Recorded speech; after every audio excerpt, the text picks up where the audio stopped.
isolated commands, it doesn't make sense. But if you're setting more than systematic transmission. We're looking at the flight control team do their job. So just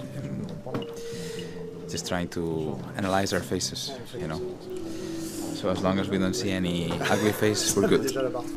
4 minutes, and then we will reconnect with the spacecraft after half an hour.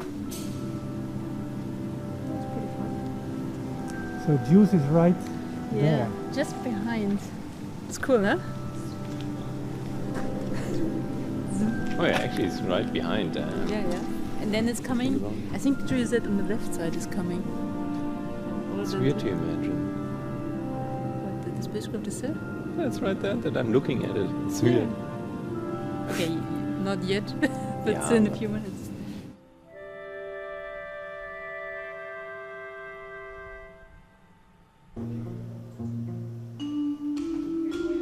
Uh, 14. That's past the... there it is. To speaker OM, we have AOS. OM Juice Bacon, we can confirm we have telemetry. Copy.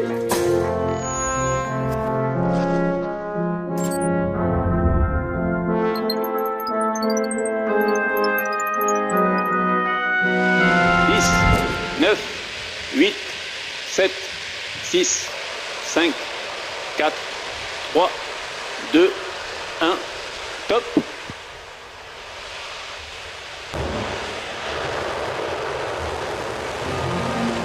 Allumage Vulcain. Allumage EAP, décollage.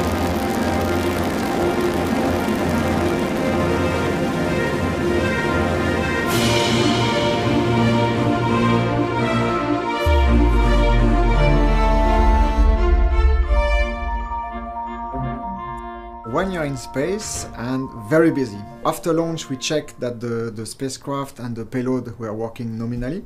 And during the cruise phase we check that the instruments are working normally. We check every 6 months.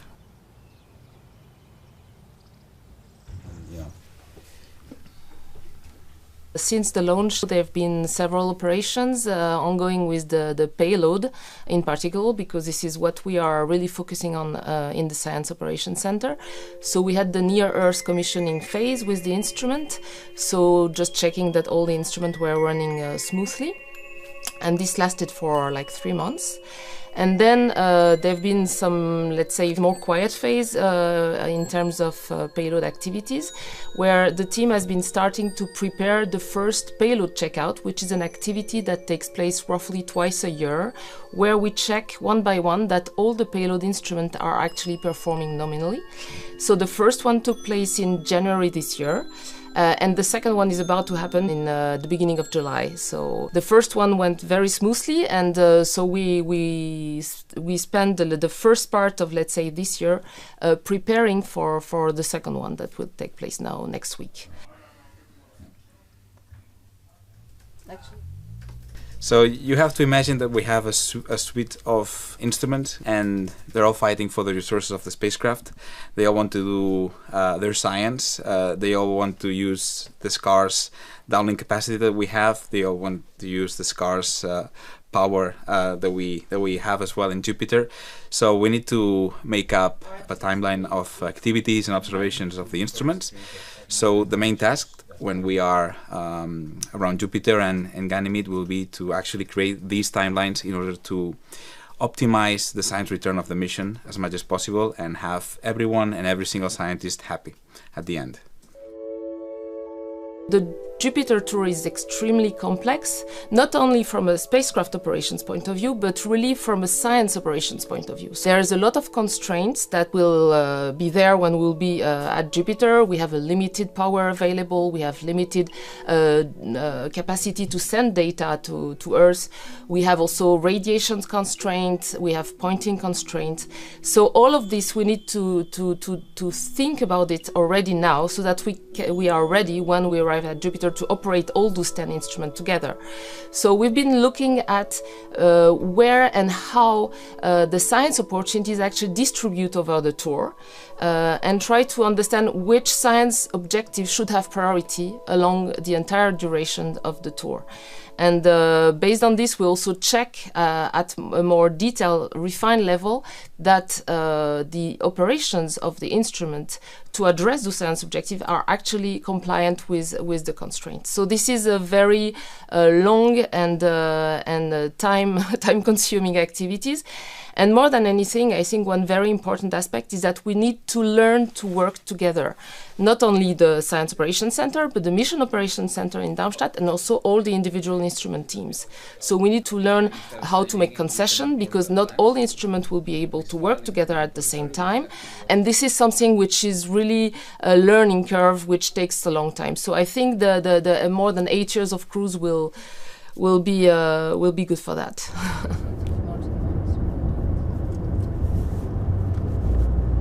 So we're going to close to Cebreros, to the S-Track ground station, and which is in the middle of the countryside. And there we're gonna see the 35-meter dish of the main antenna in Cebreros. Okay. Llame al timbre. I think I will have to go out of the car. Yeah, they were expecting us, so I think... Yeah, it's okay, they are opening the gate.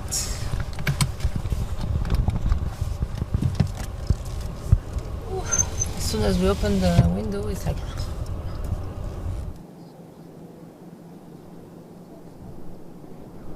This picture is about the ESA tracking station network, S-Track. Here currently we are in Cebreros ground station, which is part of this network. This is one of the deep space ground stations. The other ones are in New Norcia, here in Australia, and in Malargüe, in Argentina.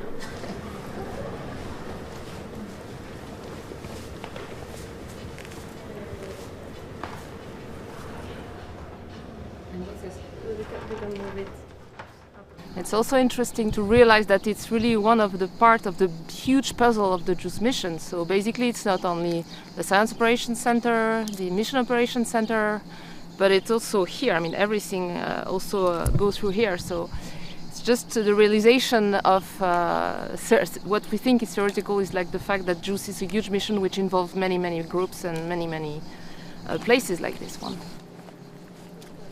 We move files around, we work with digital products, and this is where actually those digital products become something physical.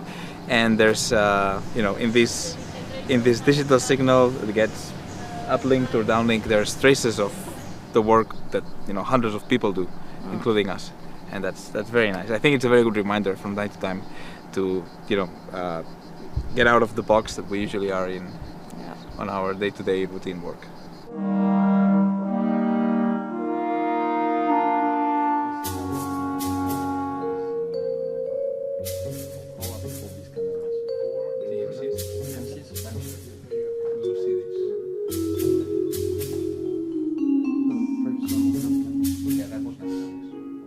We're gonna start receiving the monitoring camera images as well, and the NAVCAM images. So hoping that will go well. We looked at the times where we had the best opportunities to have the most interesting contextual images of the moon, because so the other cameras, the NAVCAM, the navigation camera, and Janus, the high-resolution camera, the resolution is so high, and we are restricted by how we can point the spacecraft in such a way that with the higher resolution cameras, we don't get a context of the flyby. We only see a tiny portion of the moon. It's like we see a tree in the forest. Whereas these monitoring cameras, they have a bigger field of view, and we see the context better. So we will be able to see almost the whole moon, also with a part of the spacecraft. So we're looking forward to seeing those. Hello, and welcome to this live stream from the European Space Agency. My name is Josh, and I will be your host this evening. We're at ESA's European Space Operations Center in Darmstadt, Germany, and we're excited to share the next roughly 30 minutes with you as our Jupiter Icy Moons Explorer spacecraft, or JUICE for short, flies past Earth's moon. It's returned to Earth this week to carry out the first of the gravity assist maneuvers that will give it the boosts it needs to make the journey. But this isn't just any ordinary gravity assist. This is a special one. JUICE isn't just getting a boost from a planet, it's getting a double boost from a moon and then a planet, our moon and our planet Earth. Right now, as we speak, JUICE has just passed its closest point to the moon, and we have begun to downlink images that it took as it passed from our deep space antenna in Cebreros, Spain, not so far from Madrid.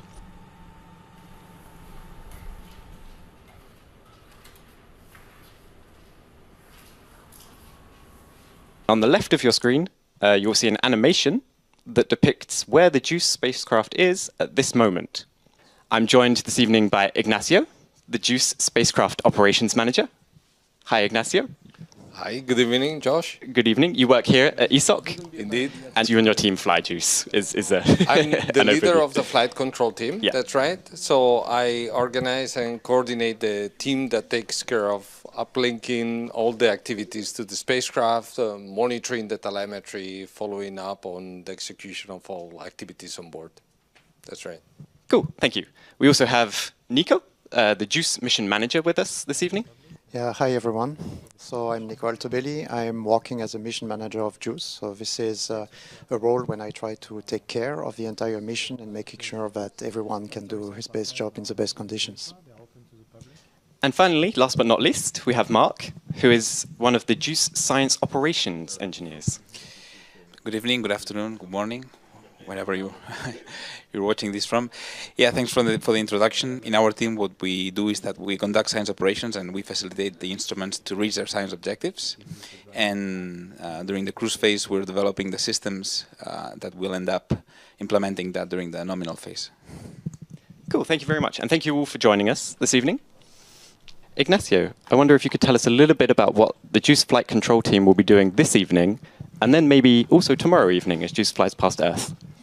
Okay, so the flight control team first task is to ensure that the spacecraft is safe and that it's able to perform all required activities. So during this phase, which is considered highly critical, the main purpose of the flight control team is to be ready to deal with any contingency and to react immediately. So we have been training for this event for months now, and we have developed special procedures, including very fast ways to recover the spacecraft, which are not the usual ways in which we would deal with a contingency, but rather accelerated timelines for contingency recovery that would allow us to bring the spacecraft back to a condition in which it would be ready, for example, to perform an emergency trajectory correction if it was necessary. Yes, so we have the first JMC2 image on the screen, and so we still do not see the moon, which is expected for the acquisition time of this image.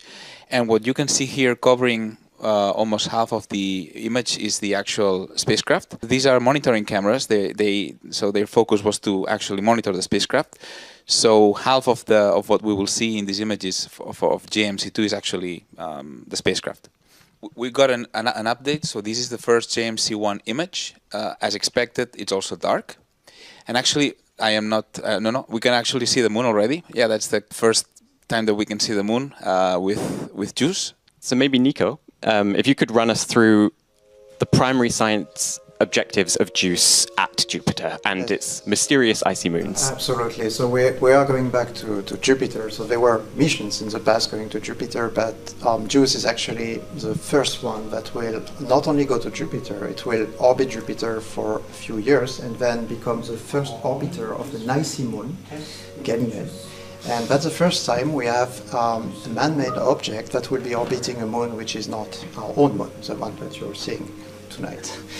And the main objective of JUICE in terms of science is, I would say, first to study the icy moon in their global context of the Jupiter environment. because what we want to understand is how those objects that are made of a mixture of ice and rocks could evolve in a way that is so different from one another, although they were born in the same conditions. And by sending a spacecraft there, we will be able to study at length with different instruments. We have 10 instruments on board. We'll be able to study the different aspects of how the moon are composed, what is their interior made of. At Ganymede, we'll be able to make a real tomography of the interior, and all this always in relationship with the rest of the environment, so to understand their evolution. I think we have nice images coming again. Let's see what we got. It might either be an AFCAM or a JMC1. So as you can see, this is the next imaging sequence from what we had before. So we're seeing more of the moon, and I'm guessing that now images will be coming rapidly.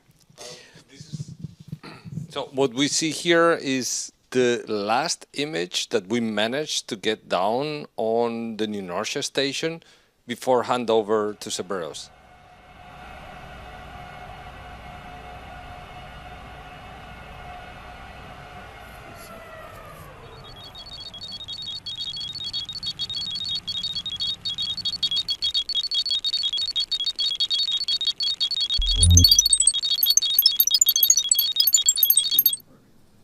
These ones. Overexposed.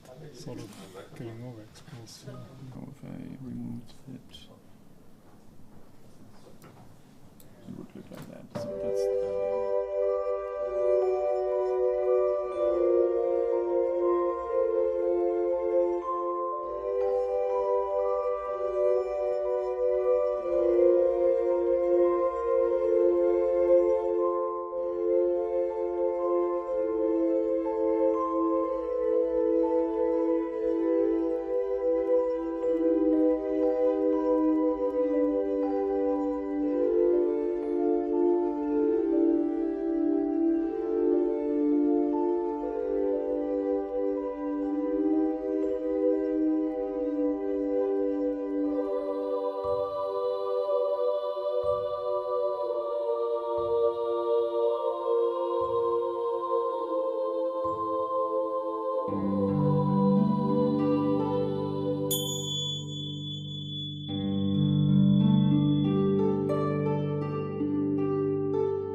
No, that's TMC.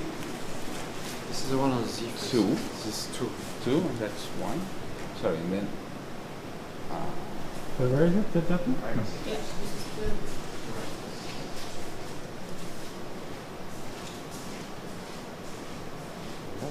Yeah, yeah. We've telemetry already. I mean, we already see in normal mode. Yeah.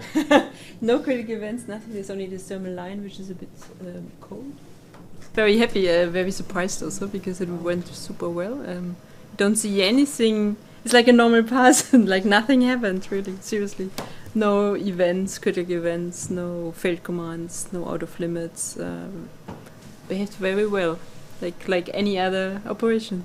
It's difficult to imagine a more complicated gravity assist, because we had everything. We had star tracker blindings, and we had an eclipse, and we had the moon occultation right before the closest approach, and the super tight navigation requirements. So everything was just stocked up, and in the end the spacecraft has been incredibly well behaved, super quiet, flying, super precise. So it's outstanding. I'm really happy with the results. The overall flyby phase was about -1 month to +1 month with respect to the closest approach to Earth. So even though we see that we have very dense operation activities near the Moon, -1 hour to +1 hour, and then near Earth, so we started a few hours before closest approach, but actually operation extend up to 3 days, the instrument operations. And then we will still have an opportunity to look at the Earth and the Moon on the 9th of September, saying farewell until next time. And we will then officially close this phase around the 17th of September when we switch off the SSMM memory and we go back to cruise phase configuration until the next event.